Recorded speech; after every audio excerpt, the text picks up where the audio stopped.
Alright, so we got the entire lore of Space Marine 2 explained. I'm actually pretty excited about this because we all know on my Twitch down below, in the description down below, also is in the bottom of the screen. You need some help on my Twitch. Whenever I start streaming and stuff like that, my first game that I will be playing is Warhammer Space Marine 2. So make sure you guys actually go follow my Twitch, and it would actually be nice to learn the lore and stuff like that about Warhammer Space Marine 2. So let's get right to it. Let's go. Hey guys and gal, Space Marine 2 is hot as hell right now, and after finishing its campaign, I can comfortably say that the game slaps. It's also been enough time in my opinion to make a video explaining the entire lore and story of Space Marine 2, as I know that a lot of people who are new to 40k that have played it would be a bit like, that was sick, but what the hell happened? So I thought, why not go over the entire story in my no-nonsense, quick, clean and concise style, so you don't have to spend an hour or so watching it from someone else when you could just be playing more Space Marine 2. True. Okay, fine, maybe there'll be a little bit of nonsense, but you know what I mean. Before we get started, I'm so excited to finally unveil something I've been working on for a year, as well as to show you how you could get this 1/6 scale, officially licensed Titus statue.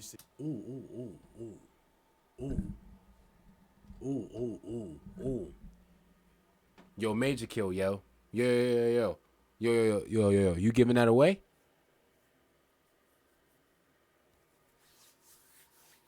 Yo, Majorkill, you giving that away, yo? I don't know if you guys can see it because of my face cam, but Behind me. For the past 12 months, I've been working on a new business called Dice Dioramas. I've always wanted to make Warhammer dioramas, but with how much time they take and how busy I am, I could never justify doing it. So I teamed up with Chris from CK Creative, who is the right level of autistic for the job. What's up, Chris? And it was also fantastic at making dioramas to be able to fulfill the vision. How it works is that if you join one of 6 membership tiers, you will automatically be entered into the monthly diorama giveaway.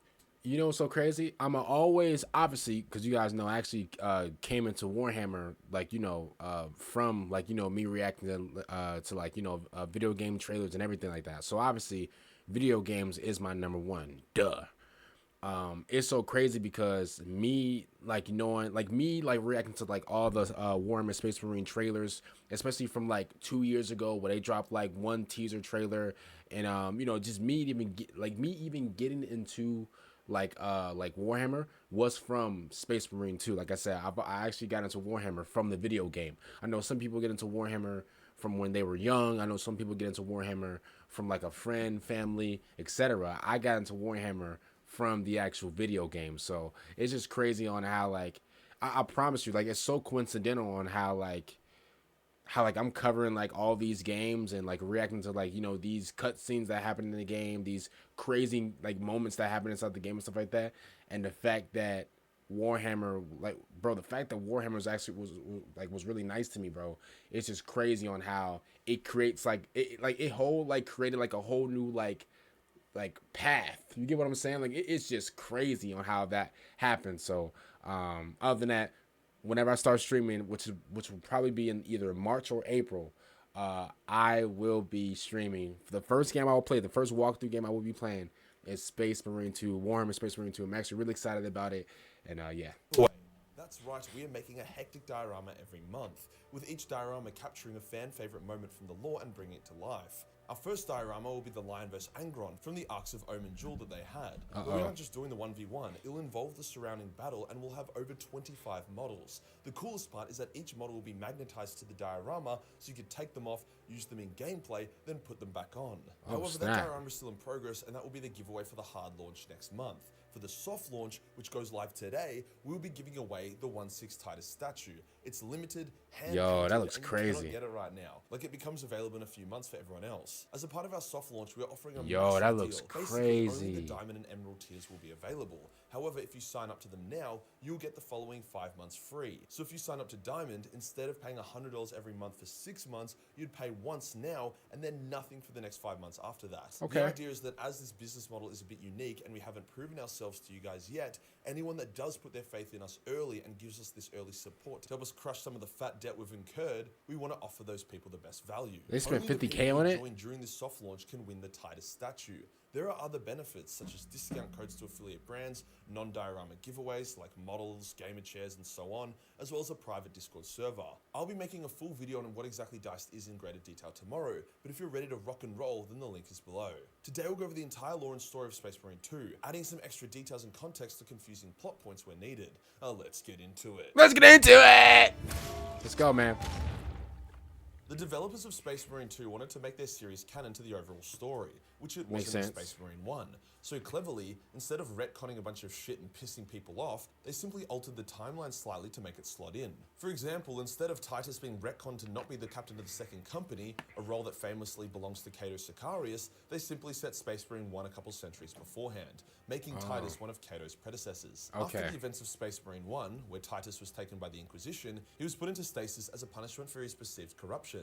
The Ultramarines attempted to get him back, but to no avail. However, the Inquisitor who took Titus was violently killed during a mission, which led to his belongings being investigated. They discovered Titus, amongst other Space Marines, and freed them, handing them over to the Death Watch. The Death Watch... Yo, quick question. If y'all want, I can actually, and this is only if y'all want, because obviously I'm gonna play, like, you know, Warhammer Space Marine 2, you know, on my stream, you know, at twitch.tv/KingIndy with 2 Ys.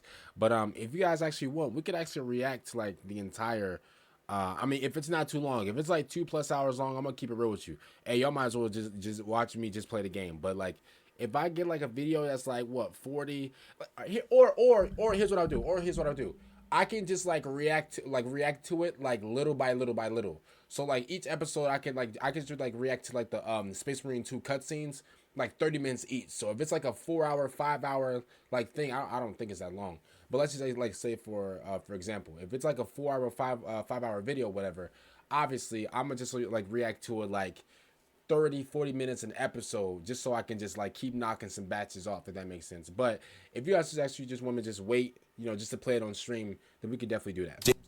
Pure and fit for duty. I'm down for whatever. Titus felt ashamed as he believed he had failed in his duty as an Ultramarine, and he also discovered that his records had been mostly expunged from his chapter, so he became a chapterless Black Shield. Titus served well in the Death Watch, becoming a squad leader and was assigned to deliver a virus weapon to Kadaku, an Imperial world that was getting invaded by the Tyranids, the space bugs of death. As the Death Watcher specialist in killing aliens, the mission made sense. Titus's entire squad is separated and killed off Death Squad, right? Landing, with Titus delivering the virus and activating it, slowing down the Tyranids' invasion. However, soon after this, he duels a Carnifex, which isn't something you guys want to duel, and he gets fucked up pretty bad. However, before he can be finished off, he is saved by his Ultra Buddies, who take him to their ship and perform an emergency surgery to turn Titus into a Primaris, which is a new age, slightly upgraded Space Marine. This is the only way to save him, as Primaris bodies can handle more damage. The Ultramarines are shocked that Titus lives, with Manius, the chapter master of the Ultramarines and second only to Primarch Guilliman, restoring him to chapter with full honours. However, with the role of second company captain already taken, Titus is given the rank of lieutenant, technically a demotion. However, Manius also doesn't really fill anyone in on who the fuck Titus is, so second company just randomly getting an unknown Primaris lieutenant out of seemingly nowhere, so they're all a bit sus. As it's been 2 centuries since Titus was last with the second company, the vast majority of the company is made up of new Marines who have never served with Titus. So whilst everyone respects Titus's rank and his ability, they are all assholes. They don't know. It makes sense because they really don't know. Like they don't know too much about him, basically. Titus and his 2 new squad mates, I understand Sergeant Gadriel and Brother Carrion, go back to Kadaku to try stem the Tyranid threat and also extract the research for a special project called Aurora, a super weapon the Mechanicus is working on. Sergeant Gadriel is a hot as hell dutiful son of Ultramar. He follows orders, but also has an extreme zero tolerance policy for any form of corruption. In saying that, he does enjoy a bit of unconventional tactics. He is also a bit salty at Titus for taking his role as head of the squad. Brother Carrion is a hot-tempered Ultramarine who was actually on Calth when the traitor Wordbearers attacked it 10,000 years ago during the Horus Heresy. He was chosen to join the Primaris program and put into stasis for 10,000 years, recently emerging with 10,000 years? As such, he has an extremely deep hatred for all things Chaos. Although all 3 Ultramarines despise Chaos, only Titus and Carrion have experienced it firsthand. Their initial missions are met with success, helping push back the Tyranids' onslaught by capturing or protecting key areas. They then proceed to extract the Mechanicus Adept who is working on Project Aurora, and while they succeed in doing so, the extraction ship is sabotaged by Chaos and blown up, with the Mechanicus Adept getting murdered. Titus begins to get suspicious over Project Aurora after he comes in contact with a piece of it, and it makes him pass out due to it emitting Chaos energies. The squad must then track down the Mechanicus Adept's second in command on the nearby world of Avarax, the last living person who understands Project Aurora. which is revealed to be a super weapon designed to wipe out chaos and even has the potential to close the Great Rift. The project uses a mix of Imperial tech, Necron tech, and where the issue lays, chaos tech. The very same artifact that caused all the issues in Space Marine 1 has been recovered and is now being used as the power source for Project Aurora. Titus advocates for its shutdown, but he gets overruled. The situation deteriorates further when the Thousand Sons Legion, a legion of traitor marines who serve Tzeentch, the chaos god of change and pranks and shit, arrive on Avarax and begin blasting, kicking off a three-way battle. Titus sees the situation has gotten out of control and they need assistance. He and his warriors travel to the Astropathic Temple to try send a psychic message to Chapter Master. I remember this guy. The girl, wasn't the girl, no, spoilers, by the way. I'm about to spoil, okay? So if you don't want spoilers, bro, close your ears or, like, skip a little bit. Wasn't the girl, like, glitching out and stuff like that? And then she was like, and then she tried to blame Titus as, like, the traitor or something like that? Minus Calgar. However, during this, Sergeant Gadriel has been growing more and more suspicious of Titus. He was a random-ass Marine who comes out of nowhere, has a ton of baggage, was revealed to be a Black Shield due to being accused of heresy, had direct exposure to a warp artifact and was apparently unaffected, and who didn't like explaining his past shame. So when they reached the choir and sent, as it was sending, the Astropath began accusing Titus of heresy, claiming that he was trying to lure Calgar to Avarax so he could be ambushed, and that Titus was trying to finish the corrupted work he started 2 centuries ago. Gadriel heard enough and tried to execute Titus. Like, bro, who do you think you are? Bro, you know that's the greatest of all time, right? Bro, who do you think? I understand. Cool. Like, yeah, let's give him the benefit of the doubt. I do understand, like, you know, him like, okay, cool. Like, bro, I knew you was a snake. This is what Gadriel guy is saying. He was like, bro, I knew this bum was a snake. No shot. Bro. He basically called Titus an industry plant. He's like, he came out of anywhere and just took my position. I'm going to be honest with you. I'll be salty too. If I'm like the leader of this whole, like, you know, shindig, and then like a guy come out of nowhere and turns out this guy was, bro, he actually ran into some warp juice or whatever and he wasn't affected. And then all of a sudden he's like the captain. I'm going to be honest with you. I'll be sick too. I would like look at this whole thing as like, okay, yeah, something's going on. He must have paid them for this position. He's an industry plant. There's no shot. So I do understand where Gadriel's coming from. But at the end of the day, bro, this is Titus. This is the greatest of all time, bro. If Titus says something, bro, it's true. And again, I understand. I know I troll and stuff like that. I'm like, Gadriel, how dare you? You're a bum. Whatever. But at the end of the day, I'll be completely real with you. Gadriel is he you know what? I can looking at it from his point of view, it makes sense. Okay? I know you thought I would never say that, right? I know you thought I would just sit up here and glaze Titus all day. I will admit, from his angle, it does look like Titus just came through and was just like an industry plant. So I understand it. But at the end of the day, bro, you're still not supposed to put no gun up to the goat's face. Are you dumb? Come on, bro. I would never do that. For heresy, and during their fight, Brother Carrion shoots the Astropath, revealing her to have been possessed by 1,000. But like, shout out to the black brother, bro, for really using his noodle. While the two dum-dums was fighting, bro. Shout out to the brother, bro. Who was manipulating the Ultramarines. Imra had actually manipulated the entire war of the Tyranids to create the opportunity they needed, but the details of the plan were not entirely clear yet. Brother Carrion, not being suspicious of Titus and instead knowing the Astropath was a bit dodgy, is revealed by the fact that due to him being on Calth when it was attacked, he recognizes and understands the mark of chaos and signs of corruption. Shout out to him for apologizing. Zero corruption. As a side note, a second Ultramarine squad also manages to kill the Tyranid Hive Tyrant, which is their leader, around this time. This effectively breaks the Tyranid force on Avarax and removes them as a major threat. The Mechanicus Adept then travels to the final world in the system, called Demirium, and works on Project Aurora. Demirium is a cemetery world as well as a dormant Necron tomb world, so it's all spooky and shit. The Thousand Sons are trying to attack Project Aurora, but are seemingly repelled by it. Titus and friends reach the project, and Titus demands the Mechanicus Adept shut it down. The Adept refuses, saying that they can use it to beat chaos. He then properly activates it, which seemingly works, before Imra then laughs and says, just as planned, revealing that he had subtly manipulated the Mechanicus into engaging in Project Aurora, as its activation ends up flooding the world with warp energy and opening up a massive chaos rift in which the forces of Tzeentch can charge out in great number. Imra then kills the Adept. Titus and his Ultramarine brethren are massively outnumbered, but decide they need to try a final push to destroy the sources of the enemy's power. Oh, he got cleaned up. They try their best, but they are surrounded and forced into a fucking epic last stand. Ultramarines are falling, the enemy has them outnumbered and outgunned, but then, like Rohan during the siege of Minas Tirith, Marnie's Calgar arrives with reinforcements and they gangbang the Chaos forces, saving Titus and his company. United, they are able to push back the enemy and reverse the power of each Necron Blackstone obelisk. Man, I'm sorry, y'all. I know I'm promoting this heavy and I'm going to continue to do it. Yo, man, I cannot wait to play this in front of y'all, bro. I cannot wait to, bro, man, when I play this, man, woo! Man, when I play this, man, bro, y'all, just give me until March. Everything will be set up. I'm still getting all the equipment set up for the streaming and stuff like that. Man, when bro, I cannot wait to play this, bro. Man, I cannot wait to play this. Man, this going to be fire, bro. Man, I can't wait to play this, bro. Man, woo! Like I said, March. It's either March or April.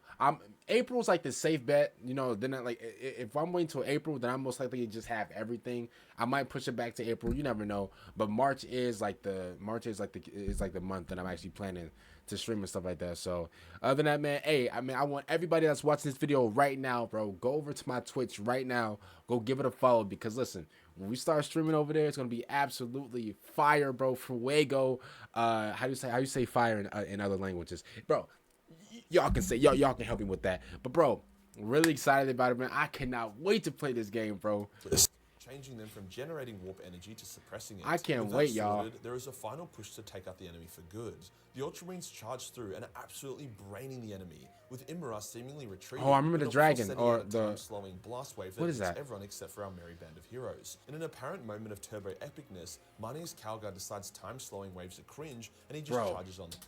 Yo, the way, bro, I'm sorry, bro, no glaze, but the way he was he was walking like Goku, bro. The way he was walking through the little time stopping thing was fire. Then, bro, when he was walking to it, bro, he was knocking people out the way and everything. He said, no, bro, I'm not about to say excuse me. No, you get out my way. But I can't get out the way, bro. I'm frozen. It doesn't matter. Skadoosh. Bro, he was smacking everybody, bro. I cannot wait to play this, bro. Following Imra, bro, man, Titus and friends are also reaching the portal just as it closes. The portal leads to Imra's pocket dimension in the warp, where it's revealed that the entire multi-world spanning scheme was all designed to lure Calgar here and kill him. Basically, the most high-effort, complicated assassination attempt in the galaxy. To be fair, taking out Calgar would be huge for Chaos, as Calgar is one of the Imperium's greatest heroes. However, even trapped here, Calgar is hard to kill, with Imra basically throwing Calgar down a well and flooding it with his warriors. Hey, he's going crazy though. Calgar just keeps killing them all. Titus fights Imra as well as a Lord of Change, wounding Imra and forcing him to also throw Titus down the same well. Titus is able to use his innate resistance to the warp to handle Imra's bullshit hacks, and he finally reaches Calgar. Yo, that scene was hard. They fight through the constant warp bullshit and reach Imra. Calgar, Carrion, and Gadriel fight the Lord of Change, while Titus breaks the source of Imra's power, shredding the Sorcerer and ending the Chaos Incursion of Demirium. The plot is thwarted. Titus has earned the trust and respect of his battle brothers, including his captain, who was a massive prick to him all game. Manius personally gives Titus the laurels of victory, a massive honor, and then instructs him to personally accompany him on a mission. The second company chaplain, a grim-skulled faced warrior who's also up Titus's ass most of the game, confronts Titus, saying he has earned the respect of his chapter, but that he will keep an eye on him, and he believes that Titus still may have taint within him. The chaplain then removes his helmet and reveals himself to be Leandros, Titus's old squad mate who was the one that reported him to the Inquisition. You damn snitch. Ooh, I can't.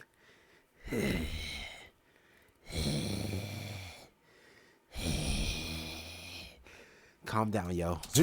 And cause all the bullshit Titus had to endure in the first place. Titus then embarks on his mission with Calgar, ending the game. Fortunately, the lore of the game itself is pretty self-contained, with a number of references to the first Space Marine game, so it doesn't require a ton of 40k lore knowledge to appreciate. But I'll answer a few questions that I think some people may now have. The big-ass bird monster at the end of the game is a basic Lord of Change graded demon, of which there are many. They are often used as boss units for Chaos in other games and lore. The tech used on Project Aurora that glows green is Necron tech, one of the other factions in 40k who are known for their obscenely advanced technology and also their hatred of the warp. Speaking of the warp, that is where the final boss fight takes place, and is also the place where Chaos comes from. It's like hell, but it can be drawn upon for power, and is even used for faster than light travel. Imra was an original character for the game and has never shown up before. He had a personal vendetta against Manius Calgar due to Calgar kicking his ass a few centuries prior. As for why they used the Chaos artifact to try fight Chaos, this is a common theme in Warhammer 40k, where Chaos likes to tempt people into trying to use Chaos to fight Chaos by pretending Chaos is a good tool to use against Chaos. This pretty much always ends poorly. You cannot reliably use fire to fight fire in 40k, except for the few times it actually works out. Looking at you, Eisenhorn. There will more than likely be a DLC for Space Marine 2 that continues the story, so I'm sure I'll have more to say in the future. If you enjoyed the video and I hope there is, bro. I actually hope there is. But like I said again, man, make sure you guys go follow my Twitch right now, bro. Bottom of the screen. It's in the description down below as well, man. First link. I cannot wait to play this, bro. And hopefully, oh yeah, by the way, I knew there was like a multiplayer type of thing as well. I mean, if you guys actually want me to check out the multiplayer, like whenever like I stream and stuff like that, I mean, I can. I'm not really worried about like the Space Marine 2 multiplayer, but obviously I'm worried about that. You know, I'm going to be playing like the like the actual story and stuff like that. So I'm actually pretty excited about that. Other than that, man, comment down below. What do you guys think about this? Pretty excited, man. I'm too excited. Again, go follow the Twitch right now, and peace out.